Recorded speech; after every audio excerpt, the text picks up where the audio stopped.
Hello students, मैं अंजलि पयाल स्वागत करती हूं आपका आईसीटी वर्चुअल क्लासरूम देहरादून से। कैसे हैं आप सब लोग? उम्मीद करती हूं आप सब लोग अच्छे होंगे और अपनी लाइफ में बहुत बेहतर कुछ कर रहे होंगे।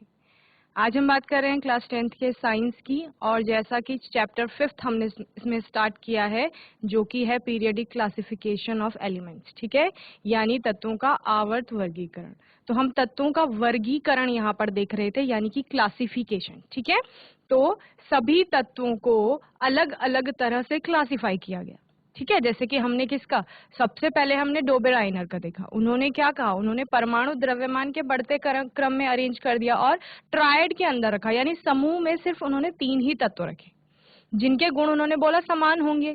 और दूसरा आधार क्या रखा कि जो पहला और तीसरा एलिमेंट है उनके अगर एटॉमिक मास का हम एवरेज निकालते हैं, यानी कि परमाणु द्रव्यमान का औसत निकालते हैं, तो जो वो बीच वाला तत्व है वो उसके बराबर आएगा या लगभग बराबर आएगा। ठीक है, ये उन्होंने कहा था। इसके बाद नेक्स्ट ये जो क्लासिफिकेशन थी डोबेराइनर की, ये बहुत ज्यादा चली नहीं। क्यों? क्योंकि वो 3 से ज्यादा ट्रायड बना ही नहीं पाए आगे। फिर आगे आया न्यूलैंड का अष्टक सिद्धांत। ठीक है, न्यूलैंड का अष्टक सिद्धांत क्या पढ़ा था हमने? उसमें हमने देखा था कि फर्स्ट के बाद जो 8th एलिमेंट आएगा आपका, ठीक है, उनको भी किस क्रम में रखा गया था? एटॉमिक मास के बढ़ते क्रम में रखा गया था। और उन्होंने कहा कि पहले तत्व के बाद जो आपका 8वां तत्व है, उन दोनों की प्रॉपर्टीज क्या होंगी? सेम हो जाएंगी। इसीलिए फर्स्ट के बाद जो 8th एलिमेंट आएगा, उस 8th एलिमेंट को फर्स्ट एलिमेंट के साथ रखना है। ठीक है, ये हमने देखा था।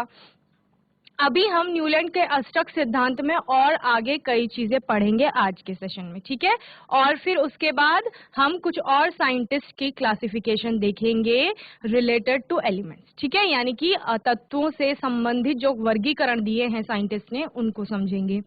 और मैंने आपको बताया था जो करंट में जो क्लासिफिकेशन को हम पढ़ते हैं वो कौन सी है? वो आधुनिक आवर्त सारणी है, यानी कि मॉडर्न पीरियडिक टेबल के अकॉर्डिंग जो क्लासिफिकेशन हुआ है एलिमेंट्स का, उसको हम पढ़ते हैं। ठीक है, तो जितना आपको लास्ट सेशन में पढ़ाया गया था क्लासिफिकेशन में, वो आपने अच्छे से पढ़ा होगा। कोई आपका क्वेश्चन होगा, उसमें डाउट होगा तो आप लोग पूछ लेंगे। अभी हम आगे न्यूलैंड का अष्टक सिद्धांत शुरू करते हैं। आइए चलते हैं स्मार्ट बोर्ड की ओर। तत्वों का आवर्त वर्गीकरण चल रहा था। इसमें हमने वर्गीकरण क्यों होना है, वर्गीकरण क्यों करना चाहिए, उसके बारे में देखा था। और उसके बाद वर्गीकरण क्यों जरूरी है? किसी भी वस्तु, किन्हीं भी सामग्रियों का, वस्तुओं का, जातियों का एक क्रमबद्ध अध्ययन करने के लिए और एक सुव्यवस्थित अध्ययन करने के लिए हमें आवश्यकता होती है किसकी? वर्गीकरण की, यानी क्लासिफिकेशन की। ठीक है, और सबसे पहले जो अटेम्प्ट्स हुए, पहले प्रयास हुए तत्वों को लेकर, तो ज्यादातर वो क्या थे?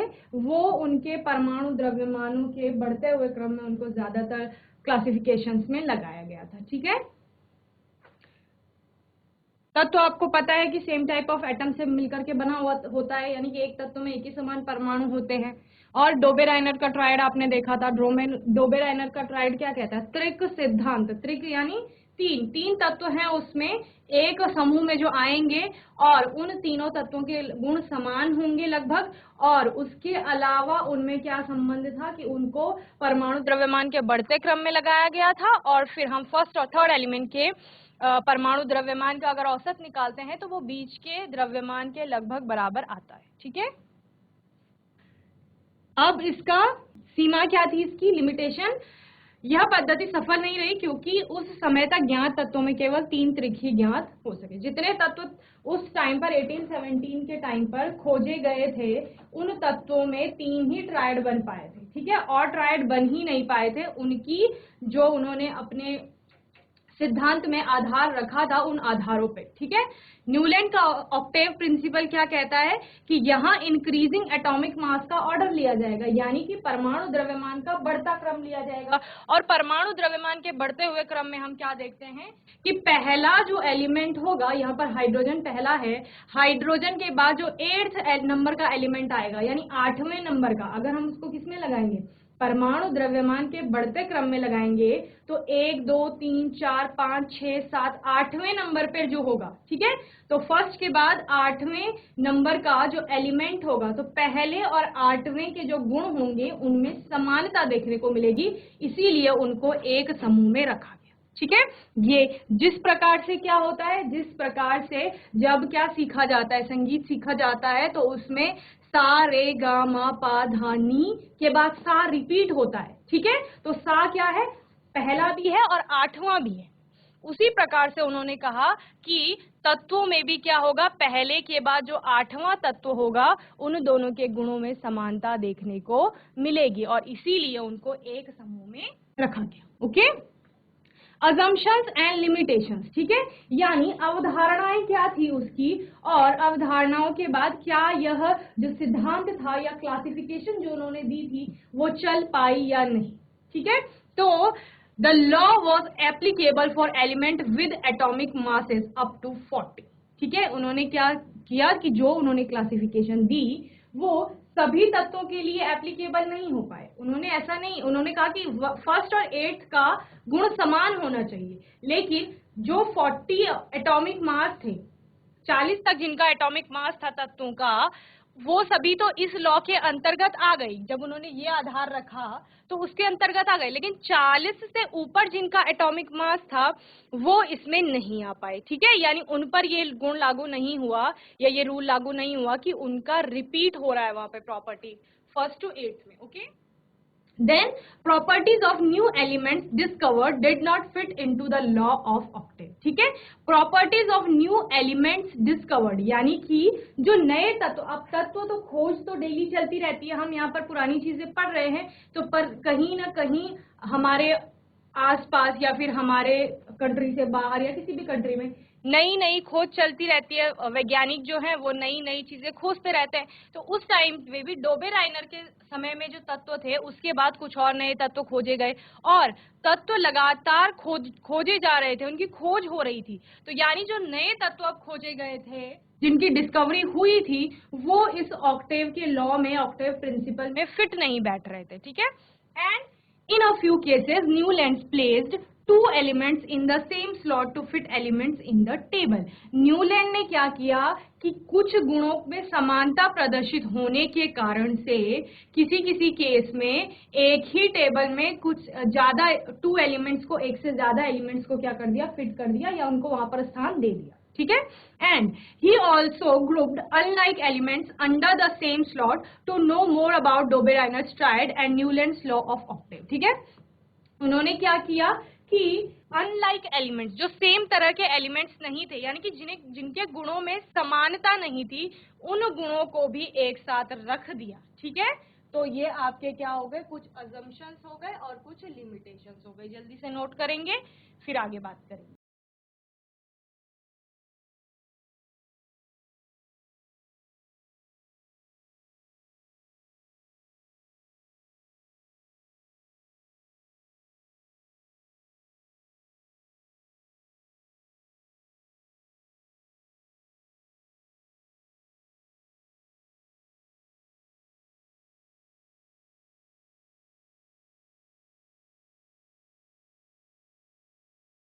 तो अष्टक सिद्धांत 1866 में न्यूलैंड ने तत्वों को बढ़ते परमाणु भार के क्रम में व्यवस्थित किया, तो पाया कि प्रत्येक आठवें तत्व के गुण पहले तत्व के समान थे। ठीक है, उन्होंने क्या किया, परमाणु के बढ़ते हुए क्रम में लगा दिया तत्वों को और फिर पहले और आठवें के गुणों में उनको समानता दिखी।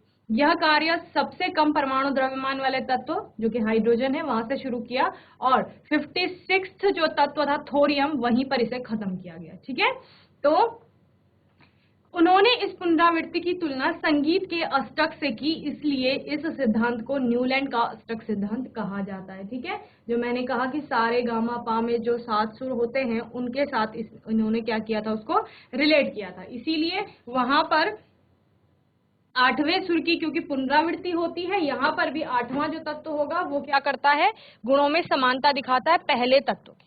ठीक है, इसीलिए इसको अष्टक सिद्धांत कहा गया। और उदाहरण क्या है इसका, न्यूलैंड के अष्टक में लिथियम तथा सोडियम के गुणधर्म समान थे क्योंकि सोडियम लिथियम के बाद आठवां तत्व है। ठीक है, तो यहाँ पर देखिए सोडियम लिथियम के बाद आठवां तत्व है आपका। ठीक है, तो ये लिथियम है, ये सोडियम है, एक ही ग्रुप में है दोनों, इसको आप 1 कहेंगे, ये 2 3 4 5 6 7 और 8। इसीलिए अगर आप गिनेंगे तो ये एक के बाद 8वें तत्व हैं जो एक वर्ग में आ रहे हैं, ठीक है। अगर आप हाइड्रोजन को 1 माने तो 2 3 4 5 6 7 और फिर फ्लोरीन आपका 8वां तत्व हो जाएगा, ठीक है।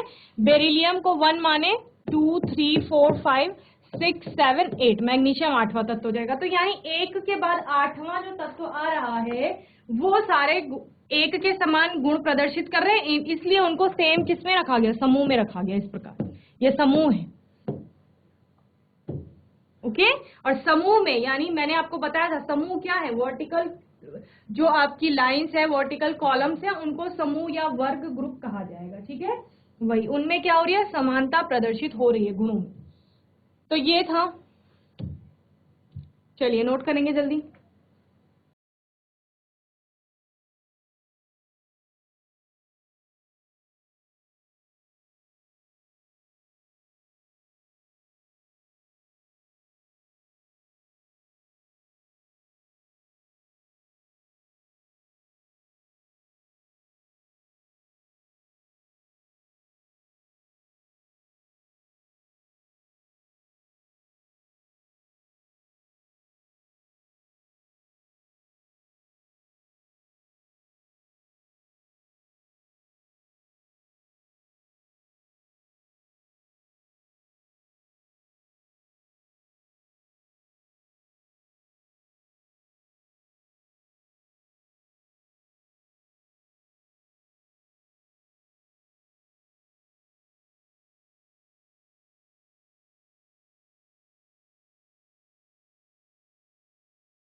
चलिए आगे लिमिटेशंस की बात करते हैं, यानी सीमाएं।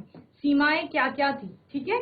अब हमने पढ़ा डोबेराइनर का त्रिक, तो वहां कुछ सीमाएं मिली हमें। सीमा होती है कि उसमें कुछ कमी आ गई, ठीक है। उसने सारे तत्वों के लिए क्लासिफिकेशन नहीं दे पाया, तो सारे तत्वों के लिए नहीं दे पाया तो फिर और जो बाकी बचे हुए तत्व हैं उनको फिर से अलग से पढ़ना पड़ेगा।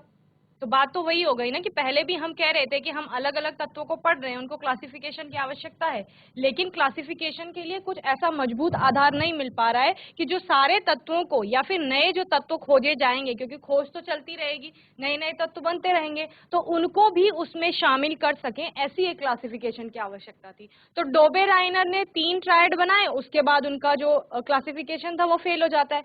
न्यूलैंड ने बनाया, तो न्यूलैंड में हमने क्या देखा कि 56 जो एलिमेंट था थोरियम, उसके बाद उसमें और तत्व नहीं डाल पाए। और क्या कहा कि 40 एटॉमिक मास यानी कि परमाणु द्रव्यमान 40 से ऊपर के तत्वों के लिए ये बहुत अच्छा सिद्ध नहीं हुआ, या फिर बहुत अच्छे से उनको क्लासिफाई नहीं कर पाया। और ना ही जो नए तत्व आ रहे थे खोजे जाएंगे उनके लिए इसमें कोई नई बात रखी गई थी, या इस क्लासिफिकेशन में उनके लिए कोई स्थान था, ठीक है। तो यह नियम सिर्फ कैल्शियम जैसी हल्की धातुओं पर लागू होता है, ठीक है। और नए तत्वों के गुण इस सारणी से मेल नहीं खाते हैं। जो नए तत्व आएंगे उनको इस सारणी में कहाँ रखा जाएगा, उनके बारे में बात नहीं थी। और सारणी में न्यूलैंड ने 2 तत्वों को एक साथ रख दिया, ये भी हमने देखा कि 2 तत्वों को एक साथ रख दिया। तो अब हम उसको कैसे एक्सप्लेन करेंगे या कैसे पढ़ेंगे उसके बारे में। और कुछ असमान तत्वों को भी साथ रख दिया।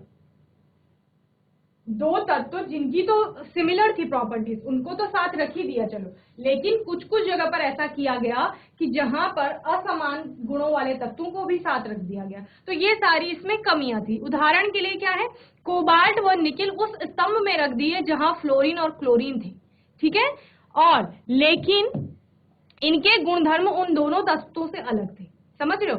फ्लोरीन और क्लोरीन के जो गुणधर्म थे वो कोबाल्ट और निकिल से अलग है, लेकिन कोबाल्ट और निकिल उसी स्तंभ में यानी कि उसी समूह में, उसी वर्ग में रख दिए जहां पर फ्लोरीन और क्लोरीन था, ठीक है। तो ये नहीं होना चाहिए था। तो ये सारी इसमें क्या थी, सीमाएं थी, यानी कि कमियां थी, ठीक है। चलिए नोट करेंगे, फिर आगे पढ़ेंगे इसके बारे में।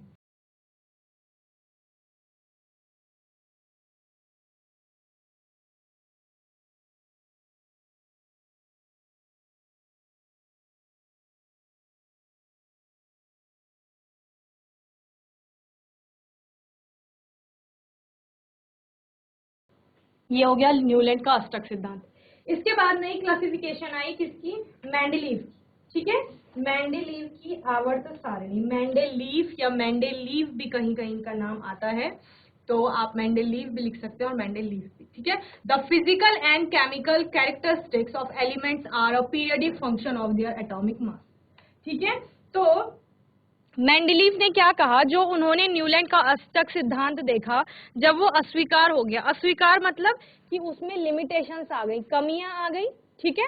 उसके बाद क्या किया गया, उसके बाद नया एक वर्गीकरण चाहिए था, जो कि किसने दिया, जो कि रूस के एक केमिस्ट थे दिमित्री इवानोविक मेंडेलीव को, ठीक है। उन्होंने एक नया क्लासिफिकेशन दिया और उस क्लासिफिकेशन का आधार उन्होंने क्या रखा, वही आधार रखा जो किसने रखा था, न्यूलैंड ने रखा था। न्यूलैंड ने क्या आधार रखा था कि एटॉमिक मास के बढ़ते हुए क्रम में हम क्या करेंगे, तत्वों को अरेंज करेंगे, व्यवस्थित करेंगे। तो उन्होंने भी यही कहा कि क्लासिफिकेशन का जो आधार होगा वो हम क्या बनाएंगे, एटॉमिक मास यानी कि जो परमाणु का द्रव्यमान है उसके बढ़ते हुए क्रम में हम तत्वों को लगाएंगे, ठीक है।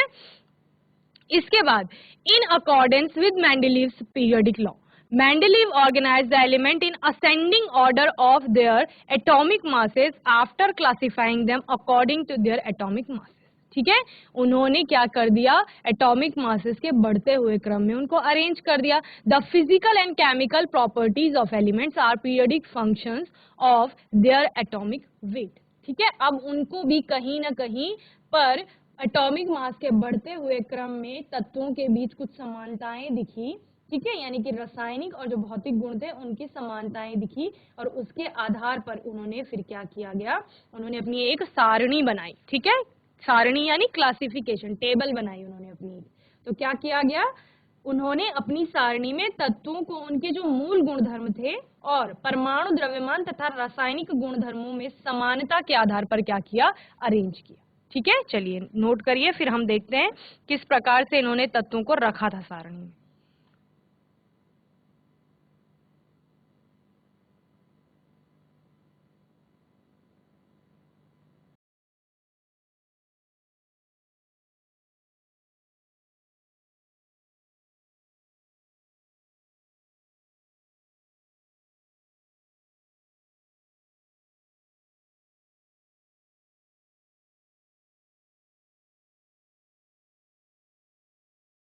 फीचर्स ऑफ मेंडेलीव्स पीरियोडिक टेबल, ठीक है। फीचर्स यानी कि वहां पर क्या क्या उसके गुण थे या उसके विशेषताएं थी, ठीक है।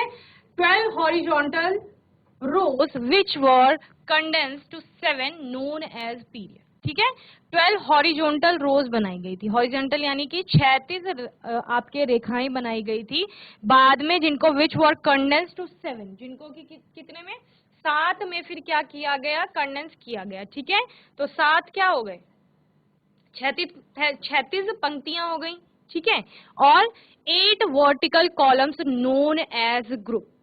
तो जो 36 पंक्तियों में तत्वों को रखा गया था उनको क्या कहा गया, नोन एज पीरियड। पीरियड किसे कहा जाता है, आवर्त को कहा जाता है, ठीक है। तो अभी आप आगे की जो पीरियडिक टेबल पढ़ेंगे उसमें भी जो 36 पंक्तियां हैं उनको पीरियड्स कहा जाएगा, यानी कि आवर्त कहा जाएगा। तो वो उनकी संख्या क्या हो गई, 12 बनाए गए थे और 12 के बाद कंडेंस करके उनको 7 किया गया।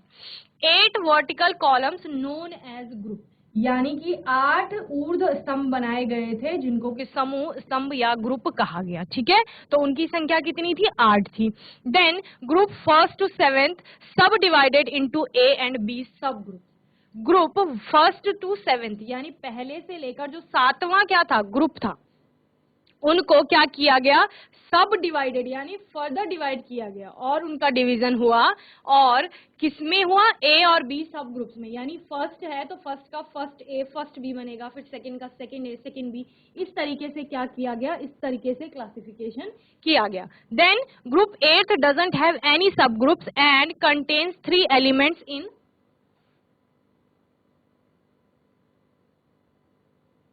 Group 8 doesn't have any subgroups and contains 3 elements in each row, ठीक है।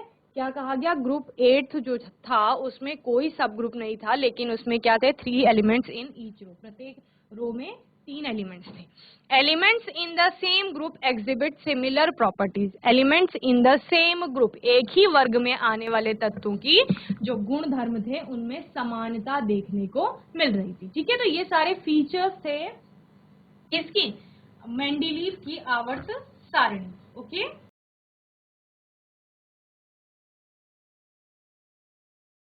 तो ये मेंडलीव की आवर्त सारणी थी।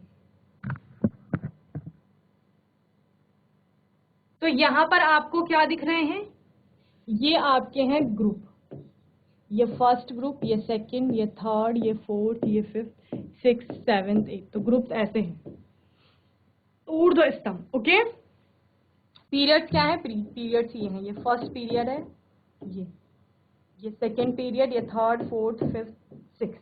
ठीक है, तो यहाँ पर 7 पीरियड बनाए गए थे एंड आपके 8 क्या थे, हॉरिजॉन्टल, जो कि क्या कहा गया, जिनको ग्रुप्स कहा गया। ठीक है, और इनमें क्या कहा गया, इनमें कहा गया कि एक एक वर्ग को सब डिवाइड किया गया। फर्स्ट ग्रुप को ए बी में, सेकंड को ए बी में, थर्ड को ए बी में, फोर्थ को ए बी में, फिफ्थ को ए बी में, सिक्स को ए बी में, सेवेंथ को ए बी में, एट्थ जो ग्रुप था ट्रांजिशन सीरीज जिसको कहा गया, उसमें किसी भी प्रकार का सब डिवाइड नहीं किया गया, यानी कि उसमें फर्दर ए बी ग्रुप नहीं बने। और उसमें क्या कहा गया कि एक ही रो में 3 तत्वों को रखा गया, जैसे यहाँ पर आयरन है, कोबाल्ट है, निकेल है। तो 3 क्या आए थे यहाँ पे, 3 आवर्त आते हैं, 1 2 3, ये 3 आवर्त आ गए और तीनों ही आवर्तों में 3-3 तत्व रखे गए थे। ठीक है, ये 3-3 तत्व।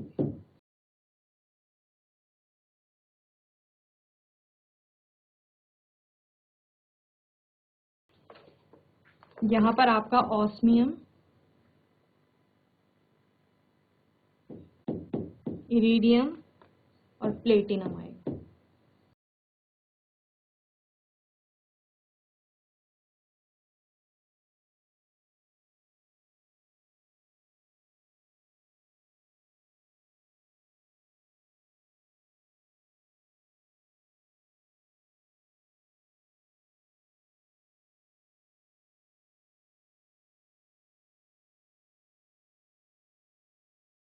देन मेंडलीव की आवर्त सारणी, तत्वों के वर्गीकरण का श्रेय दिमित्री इवानोविच मेंडलीव को जाता है, जो कि एक रशियन केमिस्ट थे।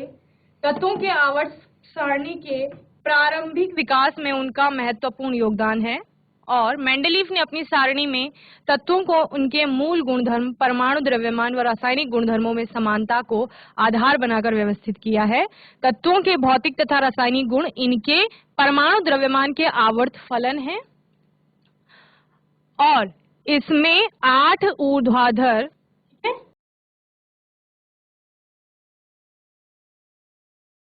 जिन्हें समूह कहते हैं तथा क्षैतिज पंक्तियों जिन्हें पीरियड यानी कि आवर्त कहा जाता है। Okay, achievement of Mendeleev periodic table, यानी उपलब्धियां क्या क्या थी। पहला है सिस्टमैटिक स्टडी ऑफ एलिमेंट, यानी कि व्यवस्थित अध्ययन करना, किसका, तत्वों का व्यवस्थित अध्ययन करने में सहायक था ये।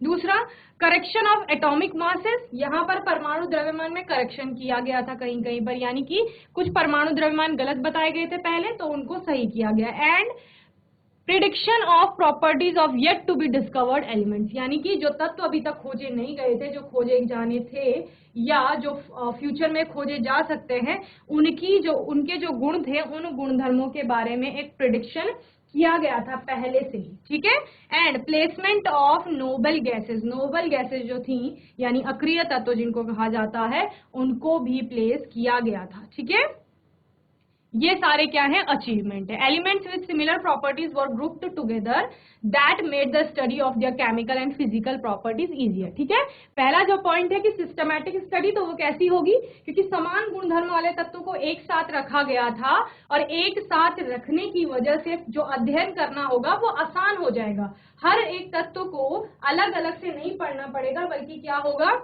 जो एक समान गुण धर्म वाले तत्वों को हम एक साथ रखेंगे तो सिर्फ वर्ग की बात करेंगे कि पहला वर्ग है, दूसरा वर्ग है, इसके गुण ये हैं, इसके गुण ये हैं, अलग अलग तत्वों को नहीं पढ़ने पड़ेगा। तो क्या हो जाएगा, इजियर हो जाएगा स्टडी करना। Then correction of atomic masses, placement of elements in Mendeleev's periodic table help in the correcting the atomic masses of certain elements For example, the atomic mass of beryllium was corrected from 13.5 to 9. Similarly, atomic masses of indium, gold, platinum, etc. were also corrected. ठीक है, यानी कि पहले जो atomic mass यानी परमाणु द्रव्यमान बताए गए थे परमाणुओं के या तत्वों के, वो कहीं कहीं पर इनकरेक्ट थे यानी कि गलत थे, जिनको कि इस पीरियोडिक टेबल के अकॉर्डिंग फिर सही किया गया था। जैसे यहाँ पर बेरिलियम का एग्जाम्पल दिया गया है कि उसका पहले जो परमाणु का द्रव्यमान था वो 13.5 यानी 13.5 बताया गया था, जबकि बाद में उसको करेक्ट करके कितना किया गया 9, और बेरिलियम का कितना है 9 है। ठीक है, यहाँ पर similarly atomic masses of indium, gold and platinum etcetera, और इसी प्रकार इंडियम, गोल्ड, प्लेटिनम जैसे तत्वों के भी जो परमाणु द्रव्यमान थे उनको करेक्ट किया गया। Then prediction of properties of yet to be discovered elements, eka boron, eka aluminium, eka silicon were the name given to yet to be discovered elements. The properties of these elements could be predicted accurately from the elements that belong to the same group. These elements when discovered were named scandium, gallium and germanium respectively. तो एका boron यानी कि boron तो discovered रहा है, ठीक है, और बोरोन के बाद आपका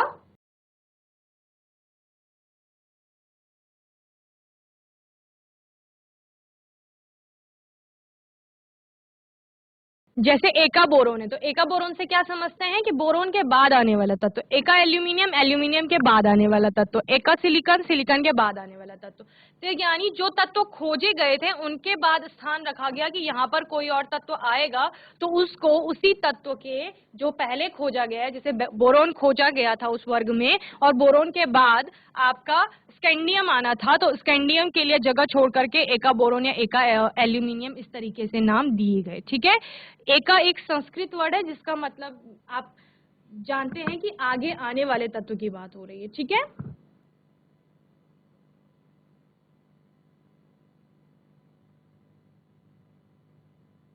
तो स्कैंडियम, गैलियम ये आपको उस समय में एक ही किसमें देखे गए, जो उनकी आवर्त सारणी थी उसमें आप देखते हैं स्कैंडियम, गैलियम को। ठीक है, तो इसी प्रकार से यानी प्रिडिक्शन था उनका कि बोरोन के बाद, एल्यूमिनियम के बाद, सिलिकॉन के बाद तत्व खोजे जाएंगे, और उनको उन्होंने नाम भी दे दिया था, एका बोरोन, एका एल्यूमिनियम, एका सिलिकॉन, और वो तत्व बाद में खोजे भी गए, और वो तत्व क्या निकले फिर स्कैंडियम, गैलियम, जर्मेनियम, ऐसे इस प्रकार उनके नाम रखे गए। Then placement of noble gases when discovered they were placed easily in a new group called zero group of Mendeleev's table without disturbing the existing order. ठीक है, क्या किया गया, जब नोबल गैसेस खोजे गए या अक्रिय गैसों की खोज हुई तो फिर पुरानी जो पीरियोडिक टेबल थी जिसमें कि ऑलरेडी जो एलिमेंट्स थे वो अरेंज कर लिए गए थे, तो उनको डिस्टर्ब नहीं किया गया, यानी उन तत्वों के अरेंजमेंट में कोई डिफरेंस नहीं आया, बल्कि एक और जीरो ग्रुप बनाया गया इन तत्वों को रखने के लिए।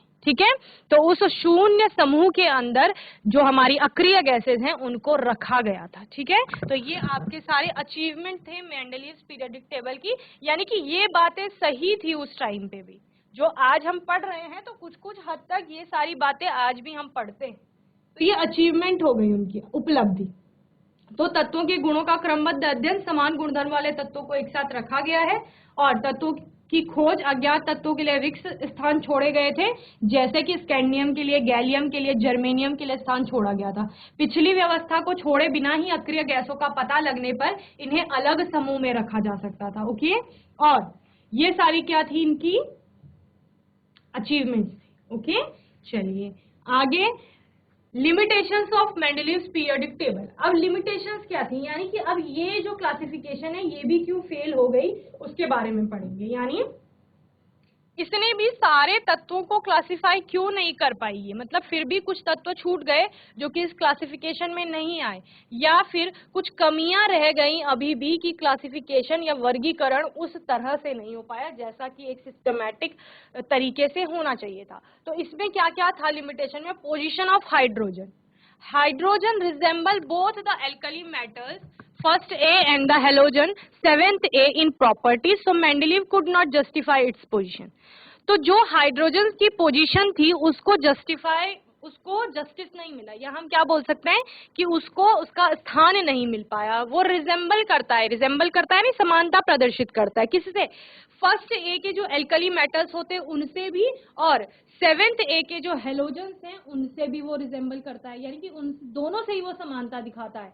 तो इस तरीके से उसको एक सही स्थान नहीं मिल पाया। दूसरा, पोजीशन ऑफ आइसोटोप्स, यानी कि जो आइसोटोप से, आइसोटोप आपका क्या होता है?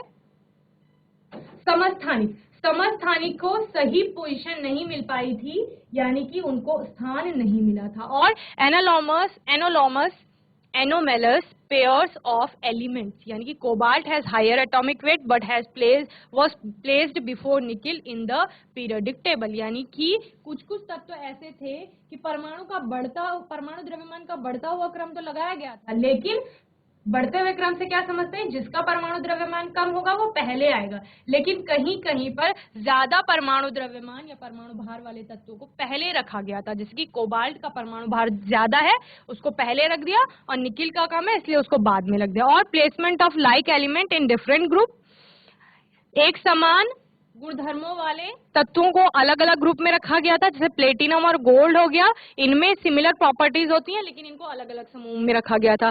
Cause of periodicity, he could not explain the cause of periodicity among the elements, वो तत्वों के जो गुणों में आवर्धिता थी उसको एक्सप्लेन नहीं कर पाए थे कि क्यों तत्व बार बार से जो है वो एक समान गुण प्रदर्शित कर रहे हैं। ओके, चलिए, तो ये हो गई हमारी मॉडल मेंडलीव की पीरियोडिक टेबल। इसको नोट करेंगे जल्दी से, सीमाएं हैं ये इसकी, ठीक है, लिमिटेशन।